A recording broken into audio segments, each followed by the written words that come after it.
Pois então, primeiramente, o que é um texto dissertativo argumentativo?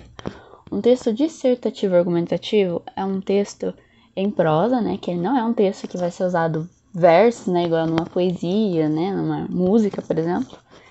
E ele vai ser um texto, né? Com parágrafos e tal. E ele vai ser um texto que a gente usa para argumentar. O que seria um texto que a gente vai usar para argumentar? A gente vai definir um posicionamento nesse texto, né? A partir de argumentos, ou seja, dados, fatos, né? A gente vai tentar convencer o leitor a partir de argumentos no nosso posicionamento.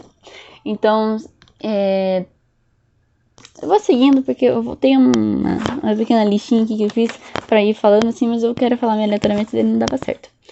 Tá, algumas coisas que você não pode fazer. Pelo menos eu me baseei nas provas de redação do Enem, porque, não sei, na minha cabeça, por você ser uma pessoa um pouco maior de idade, assim, não sendo velha necessariamente, sendo mais velha, eu imagino que você vai fazer alguma coisa mais importante com redação. Então eu coloquei o que você não pode fazer como se fosse uma base de Enem, assim, uma coisa rígida. Primeiramente, você não pode ter o posicionamento em cima do muro. Você não pode ficar nesse negócio de... como é que eu posso dizer? Eu acho que tal coisa tá certa, mas eu discordo de outras. Não, você tem que ter um argumento forte, uma base forte, uma opinião forte. Você não pode dizer... tanto um quanto outros estão certos ou tem seus lados de vista. Não, você tem que ser forte no qual você está se posicionando sobre. Segundo, não deve usar a primeira pessoa, plural ou singular. O que isso significa? É feio num texto quando a gente encontra um... Eu acho que, na minha opinião, essas coisas não só são muito feias de ser usadas, como num texto, elas tiram... Como é que é a palavra? Elas deixam o teu texto parecendo algo como se fosse algo armador, sabe? Amador. Tipo, tem que ser uma coisa mais refinada, assim, sabe? Uma redação mais cheia, digamos assim, cheia de conteúdo. Não tem, na minha opinião. Ela tem algo mais... Eu até sabia que eu esqueci essa falada. Implícito. Por exemplo, ao invés de falar...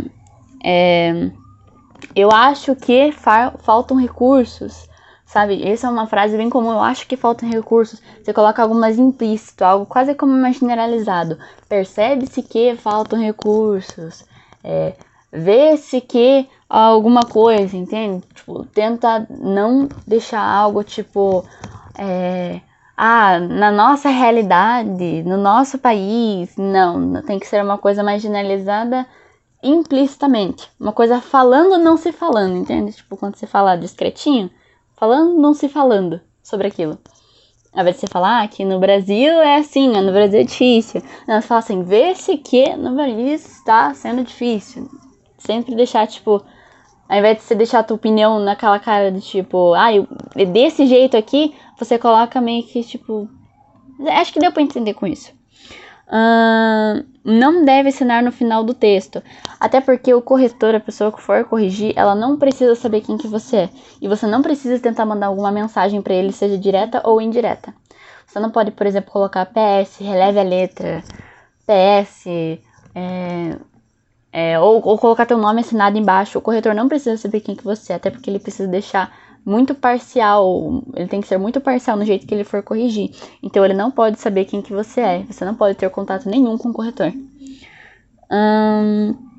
Você não pode desenhar, não desenha, é sério, não desenha. Eu já vi umas provas ali quando eu tava tentando fazer um material legal, eu vi lá nas provas lá pessoas que reprovaram por terem feito uma florzinha no final da linha. Uma florzinha que vai destruir a prova inteira, vai dar 0 no Enem. 0 fazer uma florzinha no final da linha. Qualquer coisa pode ser motivo de zerar, sendo bem sincero, assim, bem sincero, né? Até mesmo enfeites no título, verdade. Se você quiser fazer, uma nuvenzinha no título, assim, não faz. Deixa a coisa mais... Como é que eu posso dizer? Mais feia possível, se necessário, mas evita colocar... Até mesmo sinais gráficos, tipo, você colocar um asterisco na frente da frase, uma hashtag, ou um ponto de exclamação, tipo, enorme na folha, tipo, desnecessariamente, sabe? use só todos os sinais que você usar, eles têm que ter uma função naquele texto. Eles não podem ser soltos, não podem ser de nenhuma outra forma. Outra coisa. Cópia da prova. Por exemplo, no texto 1, que às vezes eles dão textos de exemplos pra gente usar, né? Texto 1, aí aparece lá um dado, aparece uma questão muito parecida com aquela que você quer usar na sua tese, no tema que você vai tratar, né? Aí o que você faz? Você pega lá e copia tudo, bem certinho, tudo. Cópia não pode. Cópia é plágio, cópia não, melhor não. Cópia não. Eu não arriscaria nem fazer entre parênteses, tipo, até porque dá pra pensar muito que você não tinha dados pra fazer naquela na sua cabeça, não tinha recursos pra usar de certa forma assim. Mas você pode falar sobre o que tava naquele texto lá que você quis tirar a ideia? Pode, mas tem que ser nas suas palavras. Você pode usar os números que aparecem lá, 73%, 61,8%, pode, mas eles têm que ser nas suas palavras. Os números são os números, mas o importante é que esteja nas suas palavras. Evita pegar do texto, evita deixar, muito na cara que você pegou do texto. Segunda coisa, o que é o tema e o que é a tese? Primeiramente, o tema é aquele assunto que você vai tratar no texto, né? A tese, eu escrevi aqui, é aquela que você constrói no teu texto. É a sua opinião no texto. Sabe, você falar os surdos no Brasil, né?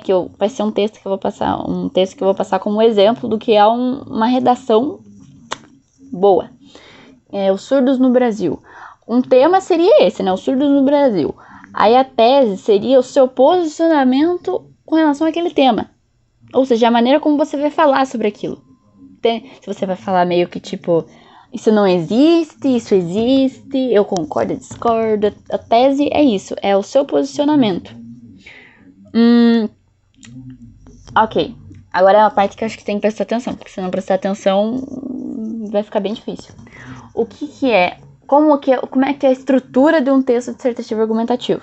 Normalmente ele tem que ter obrigatoriamente mais de 3 parágrafos. Tem gente que faz até com 5. Eu recomendo de 3 a 4 parágrafos. Por quê? Porque ele tem 3 pedaços. Ou 4 se você fizer com 4 parágrafos, ou 5 se você fizer com 5 parágrafos. Mas o importante é que ele tenha pelo menos 3, por causa da estrutura.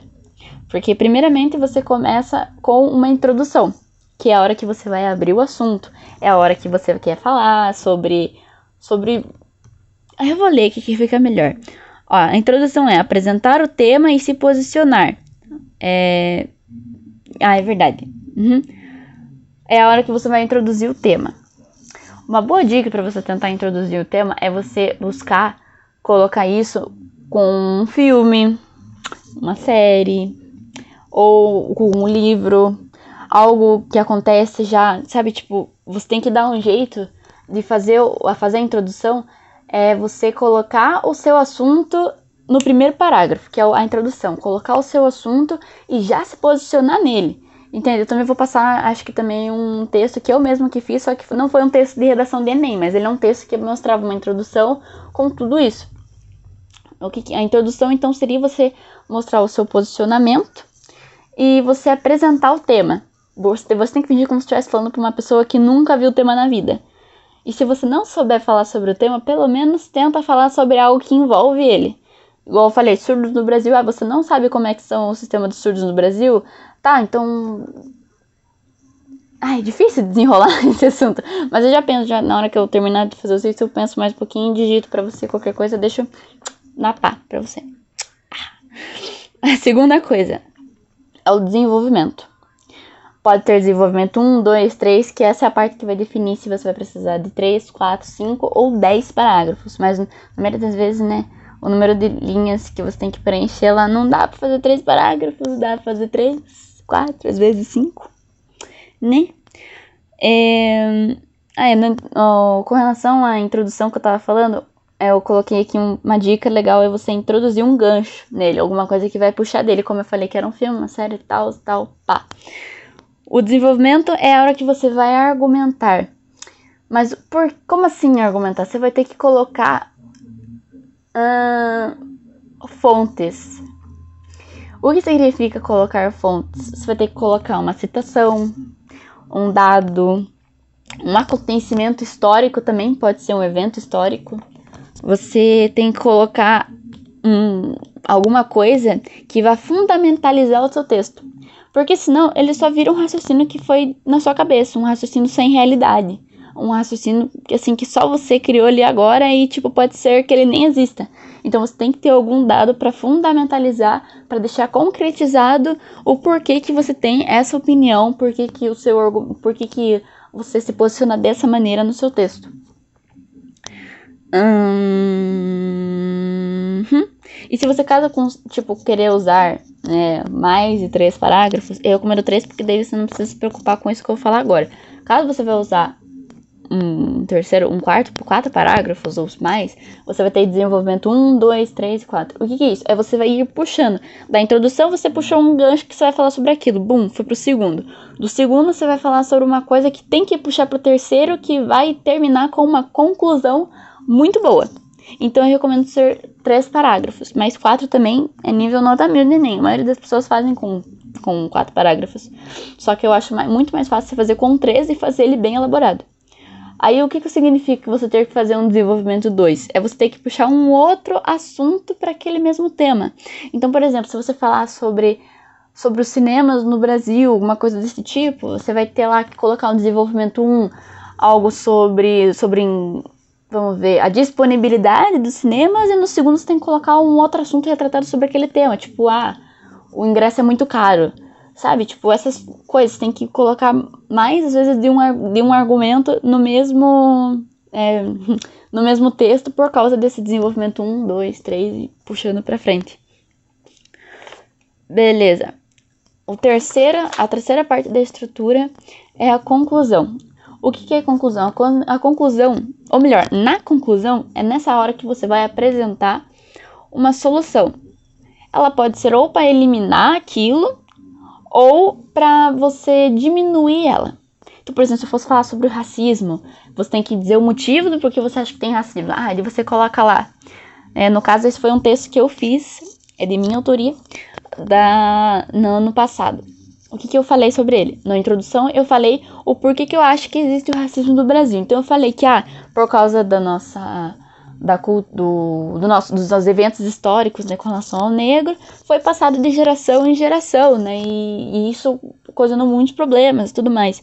Aí eu dei minha argumentação, né, falei sobre dados estatísticos que dizem que o negro, ele é mais maltratado, sobre como a taxa de mortalidade para uma pessoa negra é maior que a de uma pessoa branca ou até mulata, sobre racismo com outros povos também, mas eu já vou falar sobre isso depois. E eu terminei falando uma conclusão, que ela era como se fosse para ajudar a resolver esse problema, tanto para eliminar ou para diminuir. Eu disse que é para as crianças elas terem uma base melhor de ensino. Por que tem uma base melhor de ensino? Porque se isso é passado dos pais para filhos, então elas têm que achar uma maneira de pegar essa informação de outros lugares. Ou, pelo menos, terem, na escola, um melhor entendimento sobre isso. É uma maneira de se falar. Por mais idiota que pareça, uma coisa tão simples, uma coisa tão, tão falada ultimamente, qualquer coisa, assim, que você puder dar de proposta para eliminar, vale.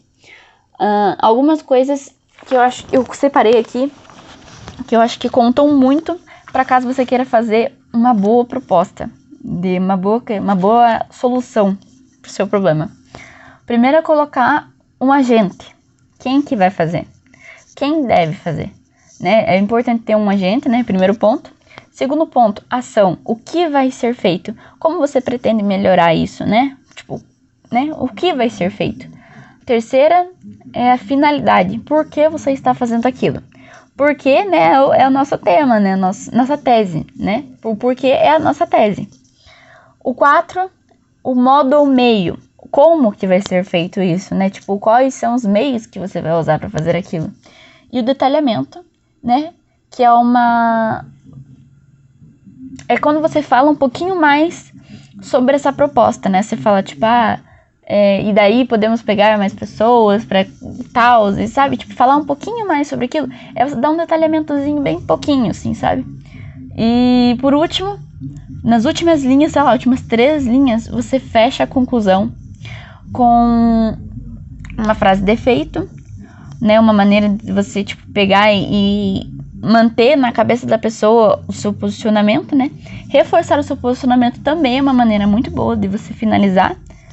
E falar sua opinião de novo e fechar com uma frase de efeito. Você tem que dar a entender na sua conclusão que você sabe do que você tá falando, você sabe como se fundamentalizar naquilo e você falou firmemente naquilo. Você não vai colocar no último parágrafo, embora que outras áreas estejam de tal jeito, ou embora que, sabe, tipo, você não tem que se manter firme, como eu falei, você não pode ser em cima do muro, você tem que ter uma opinião forte.